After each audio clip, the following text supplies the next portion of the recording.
கர்த்தருக்கு ஸ்தோத்திரம். தேவனுடைய அன்பு வல்லமை உள்ளது. மற்றவர்களுக்காக ஜீவனை கூட கொடுக்கக்கூடியது தேவனுடைய அன்பு. ஒரு பெரிய ஷிப், அந்த ஷிப்ல ஒரு கேப்டன், அவருக்கு மாத்திரமே சமைக்கக்கூடிய பட்லர். அந்த பட்லருடைய பேர் ஜோசப். அனுதினமும் சுவையான உணவுகளை இந்த ஜோசப் அந்த கேப்டனுக்கு சமைச்சு தர்றார். கேப்டனுக்கு ஜோசப்னா ரொம்ப இஷ்டம். ஆனா இந்த ஜோசப் ஒரு வறுமையான குடும்பத்திலிருந்து வந்திருக்கிறார். அவர் மாத்திரம்தான் சம்பாதிக்கிறார். அந்த குடும்பமே அவரை நம்பிதான் இருக்குது. இதுதான் ஜோசப்போட நிலைமை. ஆனா ஜோசப் நல்ல ஜெபிக்கக்கூடிய ஒரு ஜெப வீரன். ஒவ்வொரு நாளும் கேப்டனுக்கு இயேசு கிறிஸ்துவை பத்தி சொல்றார். மற்ற எல்லா பேச்சையும் காது கொடுத்து கேட்கிற கேப்டன் இவர் இயேசு கிறிஸ்துவை பத்தி ஜோசப் சொன்னா அதை கேட்கவே மாட்டார், எழுந்து போயிடுவார். இதுதான் கேப்டனுடைய பழக்கம். ஒரு கடின இருதயம் அந்த கேப்டனுக்கு இருந்துகிட்டே இருந்துச்சு. ஆண்டவருடைய வார்த்தை அவருக்கு எத்தனையோ தடவை ஜோசப் மூலமா அறிவிக்கப்பட்ட பொழுதும் ஆண்டவரை ஏற்றுக்கொள்ளவே இல்லை. இது கேப்டனுடைய நிலைமை. நாட்கள் இப்படியே ஓடிக்கிட்டே இருக்கு. ஒரு நாள் அசம்பாவிதமா ஒரு பெரிய பனிப்பாறை மீது இந்த கப்பல் மோதி கப்பல் கீழே அமுழ ஆரம்பிக்குது. ஒரு பெரிய போட்ல இருந்து நிறைய பேர் அவங்கள காப்பாத்துறாங்க. லைஃப் ஜாக்கெட்டை கொடுத்து இந்த ஷிப்ல இருந்து அநேகரை காப்பாத்துறாங்க.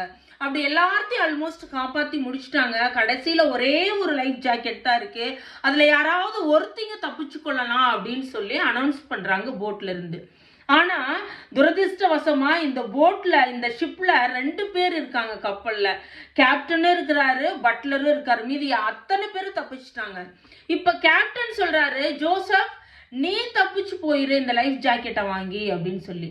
ஆனா ஜோசப் சொல்றாரு, இல்ல கேப்டன், நான் இல்லை, நீங்க தப்பிச்சு போங்க அப்படின்னு சொல்றாரு.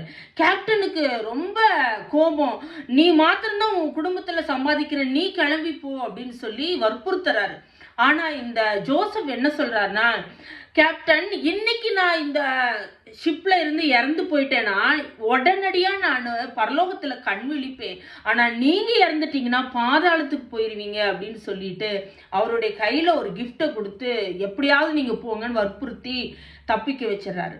இப்போ முழங்கால் போடுறாரு ஜோசப். அதே ஷிப்ல கரங்களை உயர்த்தி ஜெபிக்க ஆரம்பிக்கிறார். அப்படியே கேப்டனுடைய கண்ணுக்கு முன்பதாக அந்த ஷிப் அப்படியே கடல்ல அமுந்தி இறந்துடுறாரு ஜோசப். இந்த தப்பித்து போன இந்த கேப்டன் அந்த கிஃப்ட் திறந்து பார்க்கிறார், வேத புத்தகம். அந்த வேத புத்தகத்தை வாசிக்க ஆரம்பிக்கிறார். பின்பதாக அதுலயும் நமக்காக ஒருத்தர் உயிர் கொடுத்தார், அவர் இயேசு கிறிஸ்து என்று எழுதப்பட்டிருக்கிறது. பின்பதாக அந்த கேப்டன் இயேசு கிறிஸ்துவை ஏற்றுக்கொள்கிறார். ஆண்டவரை அறிவிக்கிற ஒரு தேவ ஊழியக்காரனாக இந்த கேப்டன் மாறுகிறார். அநேக கண்களுக்கு முன்பதாக அந்த ஷிப்ல அப்படியே ஜோசப் அமிழ்ந்து போனதை பார்த்து அந்த கேப்டன் உள்ளம் நொறுக்கப்பட்டவரா இயேசு கிறிஸ்துவை ஏற்றுக்கொண்டார். பின்பதாக பெரிய ஒரு மிஷினரியாக அவர் மாறுறாரு. வேதம் சொல்லுது, யோவான் 15வது அதிகாரம் 13வது வசனம், ஒருவன் தன் சிநேகிதருக்காக தன் ஜீவனை கொடுக்கிற அன்பிலும் அதிகமான அன்பு ஒருவரிடத்திலும் இல்லை.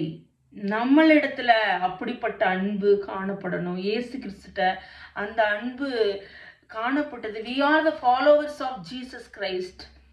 நம்ம ஆண்டவர்கிட்ட கேட்கலாம், எல்லாரும் குறைவுடையவர்கள், நானும் குறைவுடைய ஆள் தான்.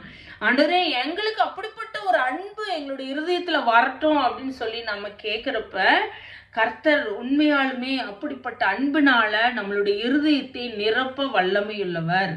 ஆண்டவரிடத்துல கேட்கலாம், குறைவுகள் நிறைவாகட்டும். ஆமேன்.